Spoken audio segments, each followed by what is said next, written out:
So I probably should have made this video 15 years ago. I don't know why I never did this, but now it's time.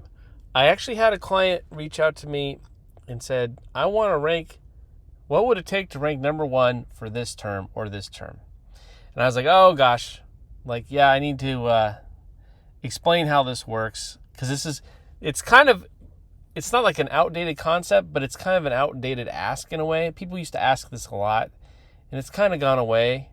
But I mean, I guess people still think of search engines in this way. So I want to discuss why you can't do this and why you shouldn't think this way, and why there's actually a better approach.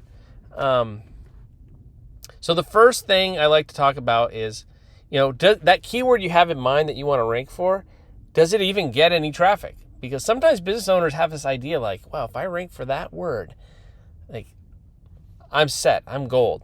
And we don't know if that's the case, right? The first question is, does anyone even search for that keyword? And if so, how often do they do that search? How many searches a month are conducted for that keyword? So what we like to do at Jet Inc., and that's my company, is something called keyword analysis. Other people call it keyword research. I call it analysis because I think we go a little bit deeper. And we search for thousands of keywords, phrases, brand name variations, questions, anything that people are searching for related to your business. We dig super deep and we come up with thousands and thousands of keywords and phrases, and we find out how much traffic every month those terms are searched for in Google and how competitive they are. And we deliver this report to our clients. And we always say, this isn't just for the SEO of the website or to optimize the website, but use this for everything, right? Think about what words you should be putting on your website. What should you be putting on your flyers? What should you be putting in your ad copy, your advertisements? What should be on your sales pitches? Because the more you know what words your customers are actually using, the better you can attract and connect with them. So that report we deliver is very valuable. And I actually recommend every business have this done. You don't even have to optimize the website. Just have the keyword analysis done. Please contact me if you want that. It's also the first step to optimizing a website. Okay. So, and then the second thing about trying to rank number one, and let's just assume that keyword or keyword phrase that you had in mind, it happens to be the best possible keyword to go for anyway. It's it gets the most traffic of any keyword. That's the number one keyword. Say we found it in keyword analysis that keyword indeed was number one.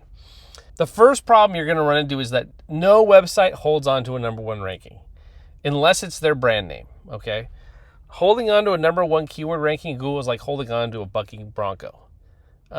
You might have it for a couple weeks or months and you'll get shaken off. And that's because Google's constantly adjusting its algorithm. You have competitors. It's constantly fluctuating. So trying to stay number one is it's hard. It doesn't mean it's the worst idea or strategy sometimes, but it's something that can be very unrealistic, and there's just a better approach, okay? I'm going to get into that later. The other thing I want to talk about was, I guess this would be number 3. The harder you try to rank for a specific term, the more it doesn't look organic. So a lot of things that SEOs or search engine optimizers try to do to make a website rank higher for a certain keyword, it appears to look like they're spamming techniques to Google.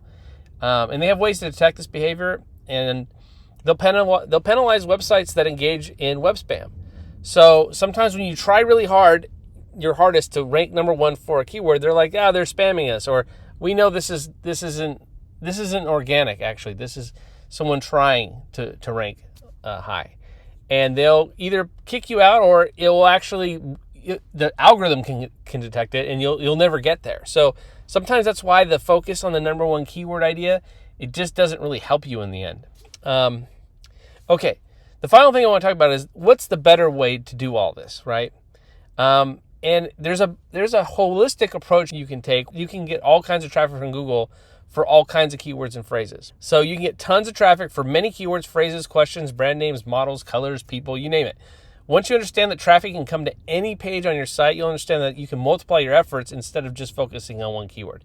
And going back to keyword analysis, that's what we uncover. We uncover all these different things where we'll go, you probably should have service pages for this term, Or maybe you should organize your shopping cart differently so you get traffic to these other pages. There's a ton of stuff to do. There's a ton of work to do in SEO. When you do good keyword analysis and you look at all the opportunities, and then you figure out how to design your site correctly, that's when the traffic comes. That's when you don't have to try to spam. That's when you just do natural organic SEO, and your site just starts doing better and better every month, okay? So if you have any questions about any of this, I've been doing this forever, since 1999. Contact me. I can help out any business in SEO. I've been doing it for years. I've been writing about it. I've been blogging about it. I've been the editor of blogs that discuss this.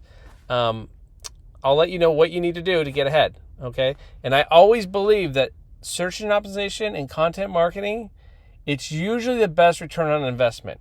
It's not exciting because it doesn't happen right away, but the work you put into SEO and content is foundational, and it builds upon itself, and it never goes away. Once you do the work you're supposed to do, once you build content, once you optimize a website, it doesn't disappear like an ad that you spent money on, right? You spend $5 a click on an ad, someone clicks on it, they don't even go to your site, they end up going somewhere else, you just lost that $5.